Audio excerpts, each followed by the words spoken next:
Everyone loved Marcus. His coworkers loved him, his friends loved him, his girlfriend loved him.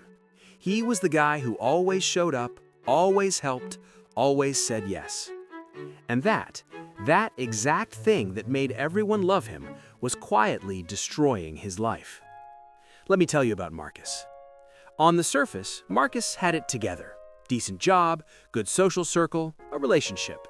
By every visible metric, fine, normal, maybe even lucky. But here's what a normal Tuesday looked like for Marcus. He arrives at work.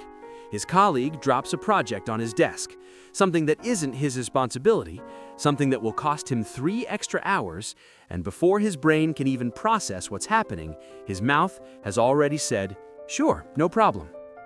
After work, his girlfriend asks where they're going for dinner. He says, "Wherever you want." Not because he has no preference, because the thought of her being even slightly disappointed physically makes him anxious. And at the end of the night, he gets a text from a friend asking to borrow money, again. And Marcus sends it, again, without being asked when it's coming back, because asking feels aggressive, because asking might make things uncomfortable. Because Marcus has spent his entire life making sure everyone around him is comfortable, at the direct expense of himself. He goes to sleep exhausted. He wakes up exhausted, and he has absolutely no idea why. Here's what nobody tells you about people like Marcus. They don't think of themselves as people pleasers. They think of themselves as good people, generous, easygoing, low maintenance. These are the stories they tell themselves, and for a long time, those stories feel true. But underneath the surface, something else is building: resentment. It doesn't arrive all at once. It accumulates, slowly, like water filling a room you didn't know had a leak. Every yes that should have been a no adds another inch, and Marcus starts to feel it, this low-grade, constant irritation he can't quite explain. He gets annoyed at people for asking him things. He gets frustrated at himself for agreeing. He feels used, but then immediately he feels guilty for feeling used, because after all, nobody forced him. He said yes. He always says yes. And then comes the night that breaks him. Marcus is sick. Actual fever, 39 degrees, chills. The kind of sick where getting out of bed to go to the bathroom feels like an expedition. His phone lights up at 11 p.m. It's a friend. Needs a ride to the airport. 3 a.m. Could Marcus do it? Marcus stares at the ceiling for a moment.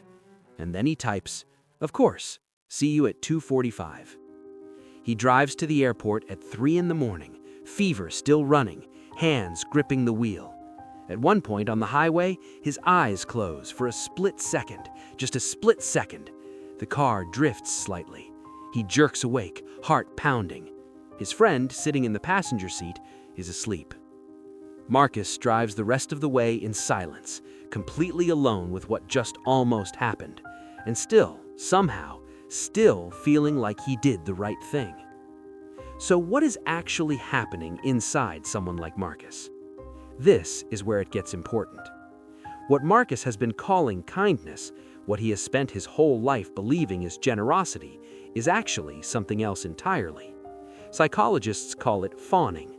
It's a trauma response, not as well known as fight or flight, but just as real. Fawning is what happens when a person learns, usually early in life, that the safest way to navigate relationships is to make other people happy, to be agreeable, to be useful, to never cause friction.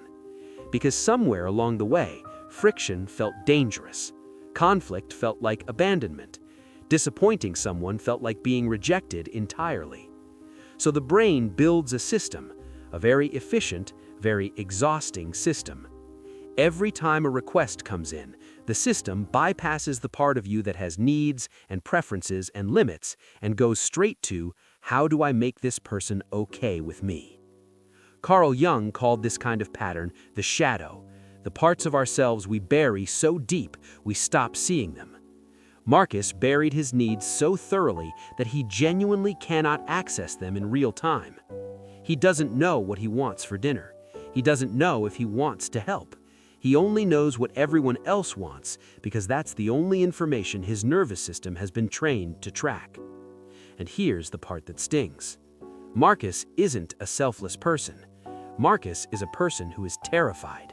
Terrified of conflict, of disapproval, of the moment someone looks at him with disappointment and he has to sit inside that feeling without fixing it. Every yes is not generosity. Every yes is an escape route.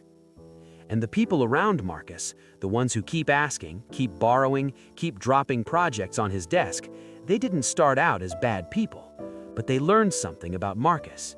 They learned that there is no cost to asking, that there are no limits, that Marcus will always find a way to absorb the inconvenience so they don't have to.